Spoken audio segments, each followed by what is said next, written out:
আমার সবচেয়ে অবাক লাগছে এই যে পুরো জমিটা যে দেখতে পাচ্ছেন, এই জমির চারপাশে শুধু একটু ফাঁকা জায়গা, ওই ফাঁকা জায়গাগুলোতে আমার ছোটো ভাই পেঁপে গাছ লাগিয়েছে এবং এই পেঁপের গাছ প্রত্যেকটা গাছ অনেক ভালো ফলন দিচ্ছে। দেখলাম যে অনেক গাছে ফুল আসছে। সো এটা থেকে হিসাব যেটা করা হয়েছে, জাস্ট এটা অ্যাজিউম করা হয়েছে যে কমপক্ষে 1.5 লাখ টাকার মতো একটা ইনকাম হবে জাস্ট শুধুমাত্র এই পেঁপের গাছ থেকে। দেখুন এই যে চারপাশ ঘিরে, এই পাশটা বাদ, এই যে দেখুন কতগুলো পেঁপের গাছ লাগাইছে আমার ছোটো ভাই। আমি তো নিজে অবাক, একদম চতুর্পাশ ঘিরে একদম। আর পুরো জমিটাতেই রয়েছে শুধু পটল। অসাধারণ একটা পরিবেশ দেখুন। আজকে আমি আপনাদেরকে দেখাবো যে গ্রামের সাধারণ লোকেরা তাদের নিজেদের জমিতে কি কি ফসল আবাদ করে। এই জন্য আমি আপনাদেরকে প্রথমে নিয়ে যাব আমাদের নিজেদের জমিতে, দেখি যে আসলে আমাদের জমিতে কি কি হয়। আমি আসলে নিজেই জানি না যে আসলে এখানে আমাদের জমিতে কি কি উৎপাদন করে। সো দেখা যাক কী কী হয়। তো আচ্ছা, প্রথমে যদি আপনাদেরকে দেখাই, এটা হচ্ছে এই যে পেঁপে। সো আগে হচ্ছে পেঁপের গাছগুলো ছিল না। আমি বাড়িতে আসার পর আমার আম্মু আমাকে বললো যে আমার ছোটো ভাই প্রায় 80টার মতো পেঁপের গাছ লাগিয়েছে। এই জন্য আমি দেখতে আসলাম অবশ্য। তো আজকে আমি বাট পুরোটা আমি ঘুরিনি, জাস্ট শুধু কয়েকটা গাছ মানে দেখছিলাম বাইরে থেকে। তো আজকে আমি পুরোটা ঘুরবো যে কী রকম গাছ লাগাইছে এবং কি অবস্থা গাছগুলো। তো আসুন। ওকে, তো অনেক দিন পর, প্রায় কত বছর পর যে আমি আমার নিজেদের এই জমিতে যে আসলাম, আমি নিজের জন্য, ট্রাস্ট মি ব্রো, এটা সত্যি কথা বলতেছি। এটা হচ্ছে পাশের জমি এবং এই যে নলটা যে দেখতেছেন, এটা কিন্তু একটা কি বলে যে হয়তো স্যালো মেশিন দিয়ে পানি যাওয়ার জন্য একটা লেন রাস্তা। এটা হচ্ছে পানি যাওয়ার রাস্তা। তো এই লেন দিয়ে, অর্থাৎ এই রাস্তা দিয়ে ওই যে অন্যান্য যে জমিগুলো আছে ওই জমিতে পানি যায়। আসুন, এটা হচ্ছে অন্য জনের জমি। ওকে, জমিতে চলে এসেছি। সো এই যে দেখুন পেঁপের গাছটা দেখাচ্ছি। এরপর রয়েছে যে এই যে পুরো এরিয়াটা যে দেখতে পাচ্ছেন, পুরো এরিয়াটাই রয়েছে কি, এটা হ্যাঁ পটল। সব হচ্ছে পটল। পটলের মাঝখানে মাঝে মধ্যে যে গাছগুলো লাগানো হয়েছে সেগুলো হচ্ছে মাঝে মাঝে কি, হ্যাঁ লাল শাক, হ্যাঁ পটল, হ্যাঁ সবগুলো হচ্ছে পটলের গাছ। এবং পটলের জমির মাঝখানে যে লাল লাল গাছগুলো দেখতে পাচ্ছেন ওগুলোকে বলে লাল শাক। আচ্ছা, এরপর আছে এটা হচ্ছে কি, কুমড়া না লাউ? আচ্ছা, কুমড়া না লাউ, এটা আমার মনে হয় যে লাউ গাছে হবে। হ্যাঁ, এটা হচ্ছে লাউ গাছ। এটা হচ্ছে আম্মু লাগাইছে, আমি শিওর আম্মু লাগাইছে। এরপর এই যে দেখতে পাচ্ছেন, এটা হচ্ছে সজিনা। এগুলো হচ্ছে সজিনার গাছ, এগুলো আব্বু লাগাইছে, আমি শিওর। আব্বু না আমার ছোটো ভাই, আমি বলতে পারতেছি না।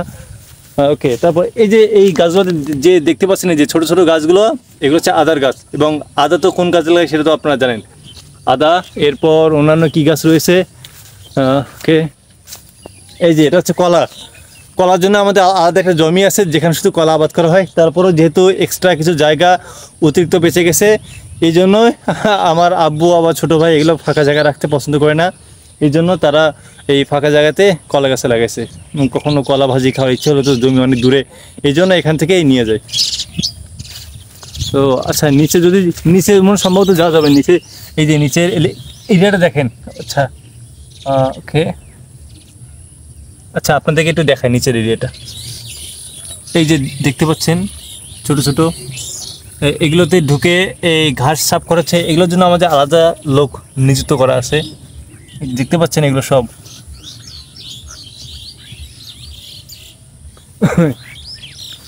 ও, এবারও ফলন অনেক ভালো হয়েছে আল্লাহর রহমতে, অনেক পটল ধরছে। ওকে, আপনাদেরকে এখন আরও সামনে নিয়ে যাই। সো দেখতে পেলেন, আপনাদেরকে সামনে আরও নিয়ে যাই, যে দেখি সামনে আরও কি কি আছে। ও আচ্ছা, এগুলো হচ্ছে যে দেখুন পেঁপের গাছগুলো আপনাদেরকে দেখায়। পেঁপের গাছগুলো যথেষ্ট বড় হয়েছে এবং এটা হচ্ছে একটা মাঝখানে একটা রাস্তা দিয়ে রাখছে, পটল তুলতে অনেক সুবিধা হয়ে যায়। অর্থাৎ এইখান থেকে অন্যান্য ওই পাশে তোলা যায় সহজ, এবং এই পাশ থেকে এই পাশে সহজে তোলা যায়। পটল তুলতে এগুলো না থাকলে আমি পটল কিছু তুলে বাসার জন্য নিয়ে যেতাম। কিন্তু আমার মনে হয় যে এখন পটল আসলে কেউ খাবে না, কারণ সময়টা চান গোস্তে, শুধু গোস্ত, পোলাও, কোরমা এগুলোই। এখন এগুলো কোনো কাজে লাগবে না। সো আপনাদেরকে একটু নিয়ে যাই, একটু ঘুরে বেড়াই। এই যে দেখুন, আস্তে কাদা। আচ্ছা এই যে দেখুন, ওকে কি বুঝতে পারলেন তো? আচ্ছা ঠিক আছে, আপনাদেরকে এখন আমি অন্যান্য জায়গায় একটু ঘুরে নেবারে।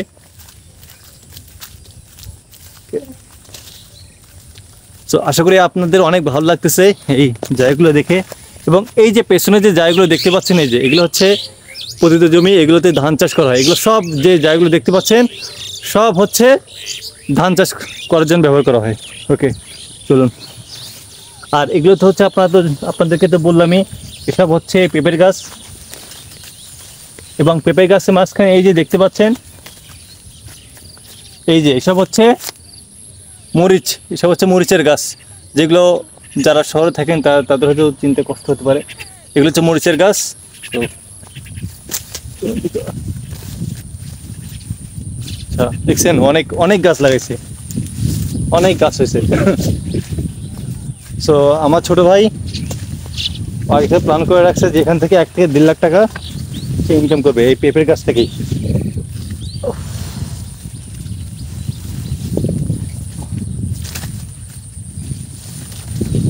তো দেখুন,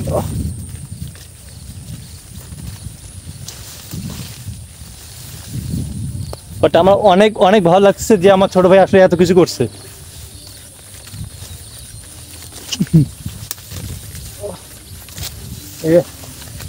এই যে ভেতরে অনেক মরিচের গাছ। আচ্ছা ওকে, অবশেষে আসলাম। এখন আমি আপনাদেরকে অন্য একটা জমিতে নিয়ে যাব। এই যে আমার পেছনে যে ঘরটা দেখতে পাচ্ছেন, এটা হচ্ছে স্যালো মেশিনের ঘর। এটা হচ্ছে আমাদের নিজস্ব স্যালো মেশিন।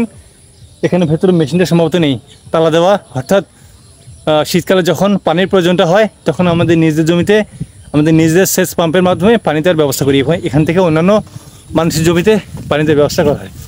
এবং এই যে এগুলো দেখতে পাচ্ছেন, এগুলো হচ্ছে কিসের গাছ?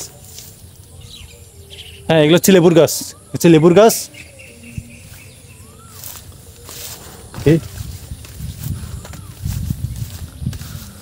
সো এটা হচ্ছে আরেকটা জমি। এখানেও প্রচুর পরিমাণে পটল আবাদ করা হয়েছে। এই যে দেখুন, দেখতে পাচ্ছেন প্রচুর পটল। পুরো এরিয়াটাতে শুধু পটল এবং পটল, কারণ এই পটল সিজনটা অনেক ভালো এবং এই সময়টা অনেক লাভ হবে, লাভ, পয়সা পয়সা। ওকে,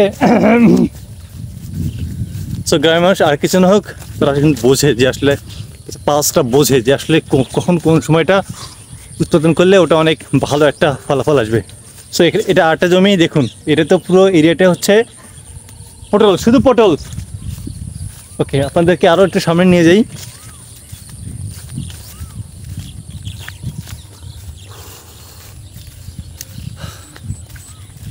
আচ্ছা,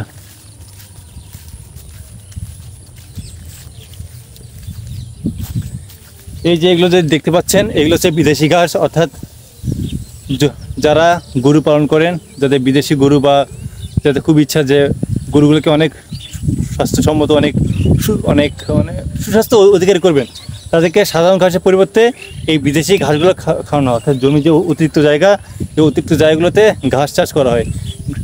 এবং আপনারা যে বাজারে যেগুলো দেখেন যে ঘাসগুলো বিদেশি, এগুলো কিন্তু এই জায়গা থেকে কিন্তু যায়, অর্থাৎ এরকম পতিত জায়গাতেই ঘাস চাষের মাধ্যমে।